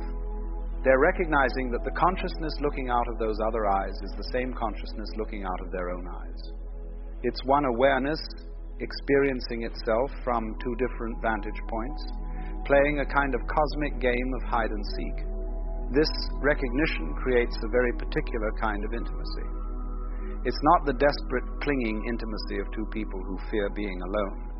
It's not the melodramatic intensity of two egos trying to merge and losing themselves in the process. It's something much more spacious, much more relaxed. It's the intimacy of two dancers who trust each other completely, who don't need to hold on to each other to stay balanced, who can move independently while still being perfectly synchronized. Let me tell you what doesn't happen when two awakened souls meet. There's no drama. Oh, there might be passion, there might be intensity, but there's no drama in the neurotic sense. No games, no manipulation, no power struggles, no desperate attempts to change the other person. Because both people have seen through the game of ego. They're not playing it with each other. There's no jealousy, or at least no clinging jealousy. An awakened person might feel a momentary flash of jealousy because they're still human, but they don't identify with it. They don't make it into a story. They don't use it as a weapon. They see it for what it is, a temporary emotion, a wave on the surface of consciousness, nothing more. There's no fear of abandonment, because the awakened person knows they can never truly be abandoned. They know that even if the other person walks away, they're still complete, still whole, still connected to the universe itself. They might feel sadness at the ending of a relationship, but they don't experience that existential terror that comes from believing you've lost something essential to your survival. And perhaps most importantly, there's no attempt to possess the other person. The awakened soul understands that you cannot possess another human being any more than you can possess the wind or the ocean or the sky. The other person is free, has always been free, will always be free. And rather than seeing this as a threat, the awakened person sees it as beautiful. They're not trying to cage a bird. They're marveling at the bird's ability to fly. So what does happen when two awakened souls meet? First, there's recognition. It's often instantaneous. Not in the romantic sense of love at first sight, but in a deeper sense of, I see who you really are, and you see who I really am. There's a kind of transparency that occurs. All the usual masks, all the social performances, all the ego defenses, they become unnecessary. Both people can relax into their authentic nature. This recognition creates a very particular quality of communication. When awakened souls communicate, they're not just exchanging information or defending positions or trying to impress each other. They're playing, they're exploring, they're dancing with ideas and perspectives. They can disagree completely about something without it threatening the relationship, because they're not identified with their opinions. They're not their thoughts. They're the awareness in which thoughts arise. There's also a profound respect, not the superficial respect of politeness, but a deep recognition of the mystery that each person is. The awakened soul knows that they cannot fully understand another person, can never completely know them, and they don't try to. They allow the other person to remain mysterious, to be unpredictable, to surprise them. They're not trying to figure the other person out so they can control or manipulate them. They're simply appreciating the enigma. When two awakened souls are together, there's often long stretches of comfortable silence. They don't need to fill every moment with words. They're comfortable with just being in each other's presence. The silence isn't awkward or uncomfortable. It's full, rich, alive. They're communing at a level deeper than words. Consciousness resting in consciousness. Awareness enjoying awareness. And when they do speak, there's a quality of listening that's quite rare. Each person is truly hearing the other, not just waiting for their turn to talk, not filtering everything through their own agenda or assumptions. They're open, curious, genuinely interested in the other person's perspective, even if it's completely different from their own. There's also a kind of humor that emerges when awakened souls meet. They can laugh at the cosmic joke together. They can see the absurdity of existence, the improbability of consciousness, the strange game that life is playing. They don't take themselves too seriously. They can laugh at their own egos, at their own patterns, at the human comedy of which they're both a part. Physical intimacy, when it occurs between awakened souls, takes on a completely different quality. It's not about need or conquest or validation. It's not about using the other person's body to distract yourself from your inner emptiness. It's a celebration, a dance, a form of play. It's consciousness, exploring consciousness through physical form. There's no performance anxiety because neither person is trying to prove anything. There's no disconnection because both people are fully present, fully aware, fully alive to the moment. And here's something interesting. Awakened souls can be together or apart with equal ease. They don't cling to constant togetherness. They understand that closeness and distance are both valuable, that separation can be as nourishing as union. They can give each other space without it meaning rejection. They can come together without it meaning possession. There's a natural rhythm to the relationship, like breathing in and breathing out, coming together and moving apart. And neither phase is seen as better or worse than the other. When conflicts arise, as they inevitably do, even between awakened souls, they're handled very differently. There's no need to be right. There's no need to win. Both people are more interested in understanding than in being understood, more interested in resolution than in victory. They can admit when they're wrong without it threatening their sense of self. They can apologize without resentment. They can forgive without keeping score. There's also a profound generosity in the relationship.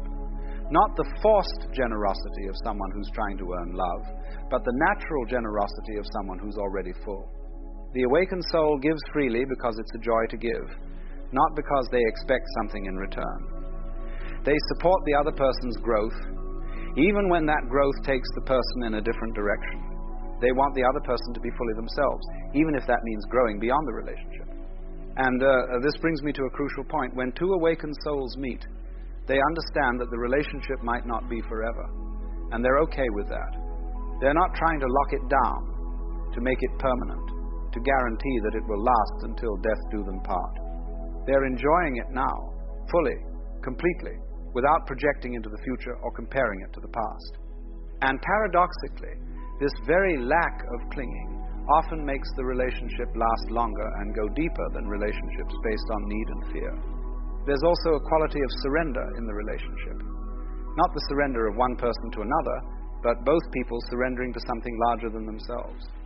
They're allowing life to move through them, to express itself through their connection.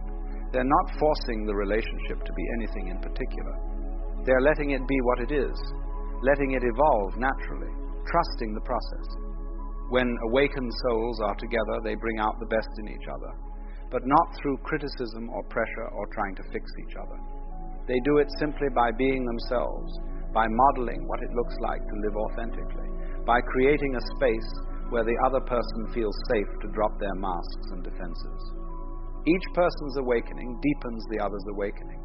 It's a kind of resonance, like two tuning forks vibrating at the same frequency, amplifying each other.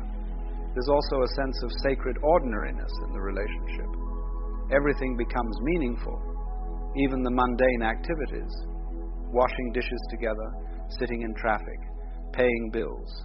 These ordinary moments become infused with presence, with awareness, with the recognition that this moment, exactly as it is the only moment there ever is. They're not waiting for some special moment in the future to be happy. They're finding the extraordinary in the ordinary, the sacred in the mundane. And here's something that might surprise you. Awakened souls can feel all the emotions that everyone else feels. They feel attraction, affection, even jealousy and anger and sadness. But they don't identify with these emotions. They don't make them into problems. They don't build stories around them. They feel them fully and completely and then let them pass. It's like weather passing through the sky. The sky doesn't cling to the storm or push away the sunshine. It allows both to come and go. When two awakened souls meet, there's also a recognition that the relationship is not about personal fulfillment. It's not about completing each other or finding happiness together. It's about something much larger. It's about consciousness exploring itself, about the universe experiencing itself in relationship, about life expressing itself through the dance of two beings who've remembered who they really are. There's a famous Zen saying, before enlightenment, chop wood, carry water. After enlightenment, chop wood, carry water. The same could be said for relationships. Before awakening, you relate to another person. After awakening, you relate to another person. The actions might look the same from the outside. But the inner quality, the inner experience, is completely transformed.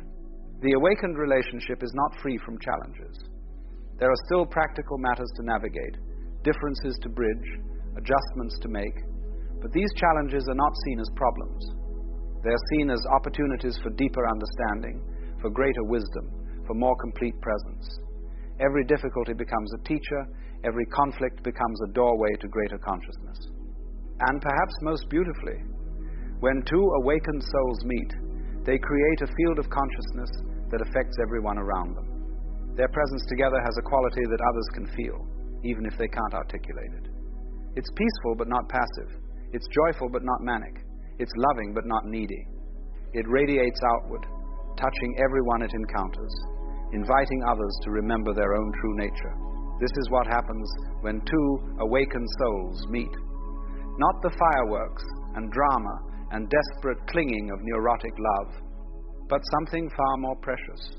A meeting of two beings who've remembered what they are, who see the divine in each other, who can dance together without stepping on each other's toes, who can be completely together and completely free at the same time.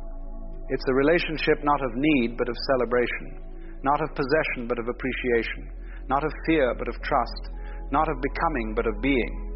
And in this being together, in this mutual recognition, in this dance of consciousness with consciousness, something profound is revealed.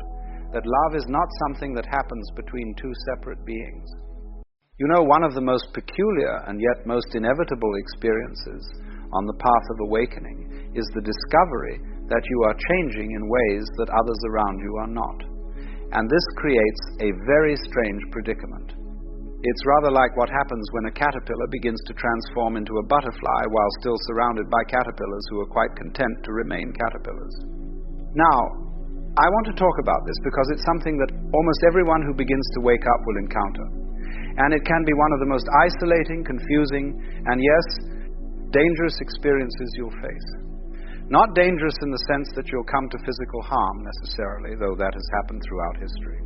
But dangerous in the sense that you may lose everything that once gave you a sense of belonging, identity, and security. Let me begin by saying that growth is not comfortable. It never has been, and it never will be. When a lobster outgrows its shell, it must shed that shell and expose itself, soft and vulnerable, until a new shell forms. During that time, it is in grave danger. Every predator in the ocean would love to make a meal of a soft-shelled lobster. But if the lobster refuses to shed its shell, if it clings to the safety of what it knows, it cannot grow. It will remain stunted, confined, unable to realize its full potential. Human beings are much the same way. We outgrow our shells, our beliefs, our relationships, our ways of understanding the world, and when we do, we become vulnerable. We lose the protection of the crowd, the comfort of conformity, the security of being like everyone else. And this vulnerability, this exposure, is what I mean by danger. Now, what does it mean to outgrow those around you? It doesn't mean that you've become superior, or that you're better than they are. This is a trap that many people fall into, and it's a sign that they haven't really grown at all. They've simply traded one form of ego inflation for another. No, outgrowing others means that you've begun to see things that they don't see yet, that you've asked questions they haven't asked, that you've stepped out of the agreed-upon framework of reality while they remain comfortably within it. Perhaps you've begun to question the values that everyone takes for granted. The pursuit of wealth, status, security, the accumulation of possessions, the endless distractions and entertainments that fill up our lives. Perhaps you've begun to see that these things don't lead to happiness, that they're empty promises, that they're symptoms of a deeper malaise, a fundamental misunderstanding about what life is and what we are.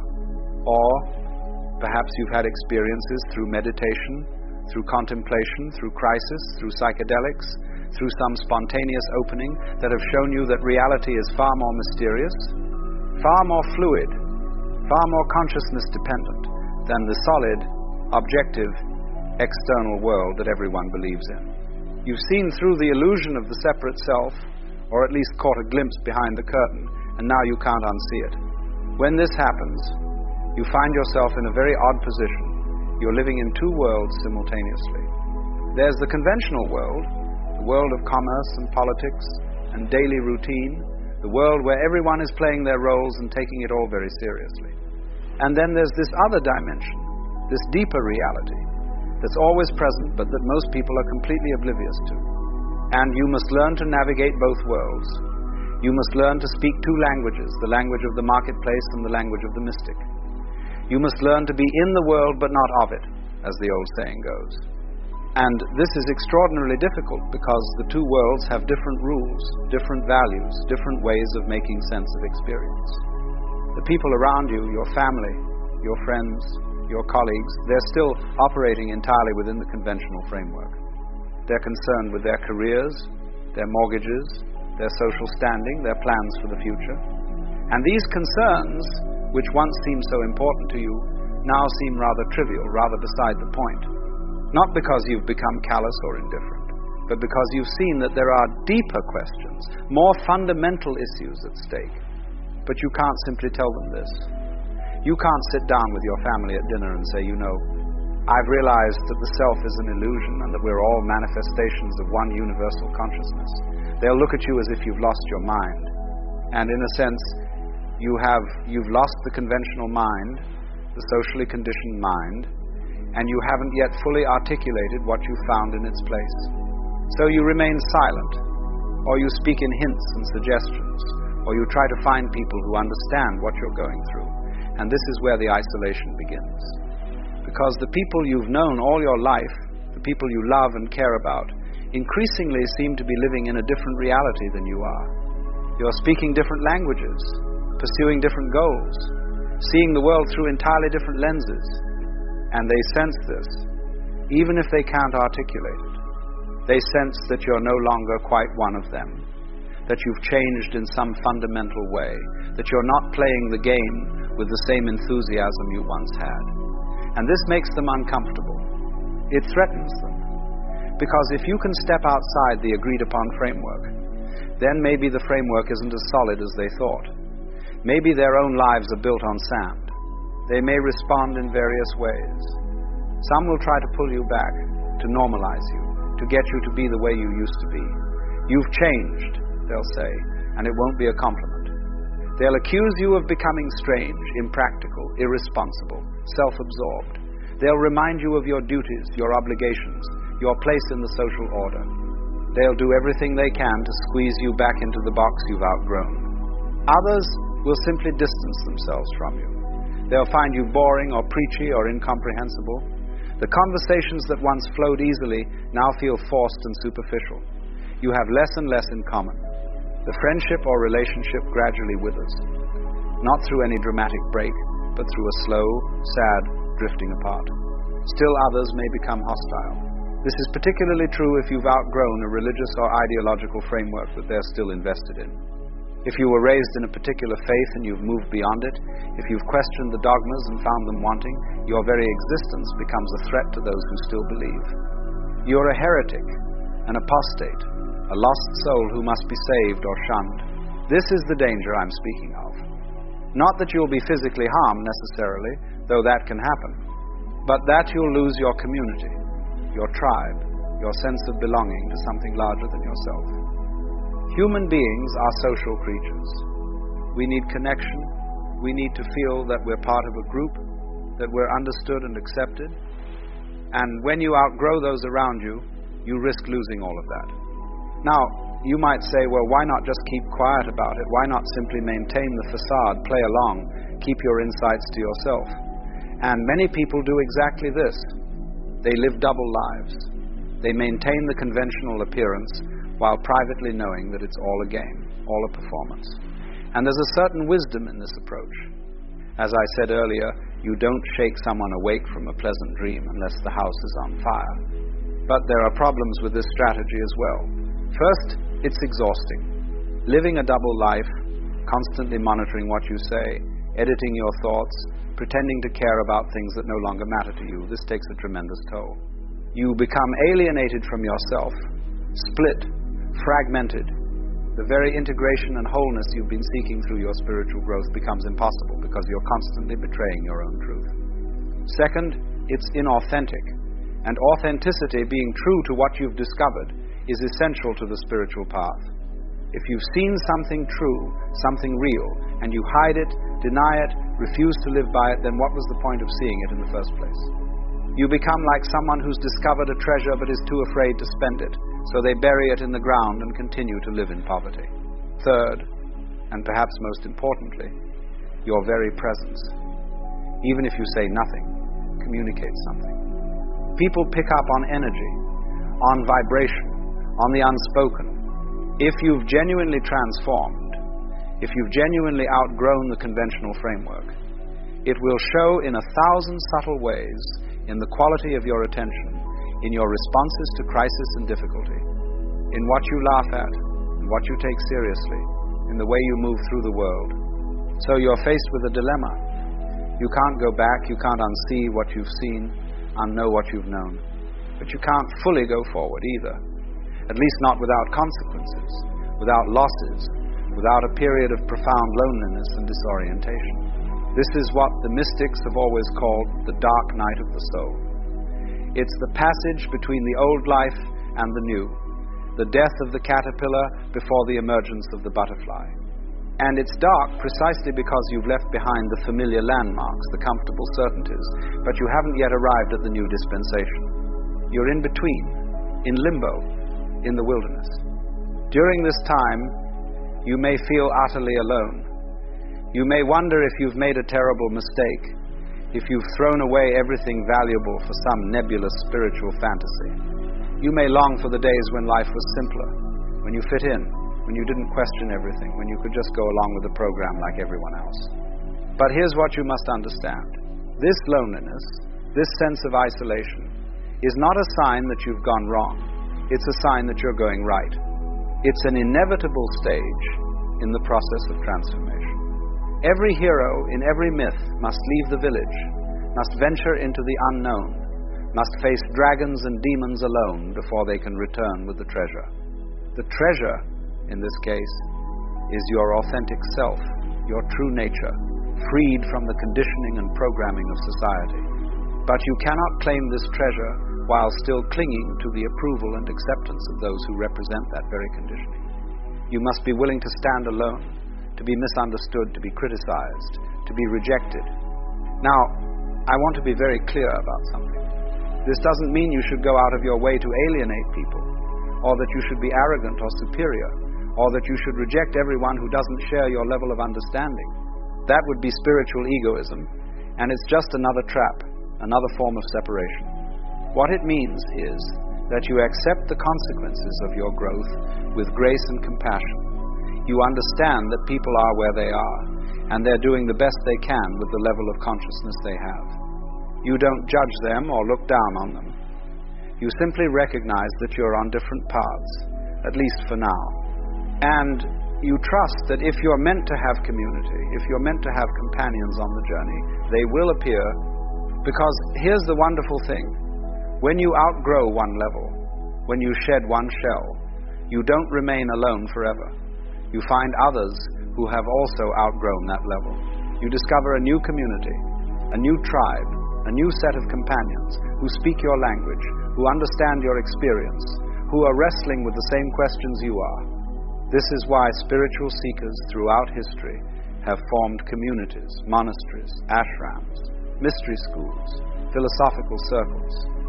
Not because they're elitist or exclusive, but because they needed to be with others who understood what they were experiencing, who could support them through the difficult transitions, who could remind them that they weren't crazy, that the path was real, that the struggle was worthwhile.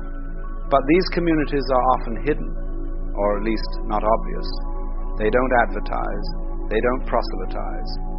You find them when you're ready, when your seeking becomes sincere enough, when your loneliness becomes acute enough, and often you find them in unexpected places, a chance conversation with a stranger, a book that falls into your hands at exactly the right moment, a teacher who appears just when you need them.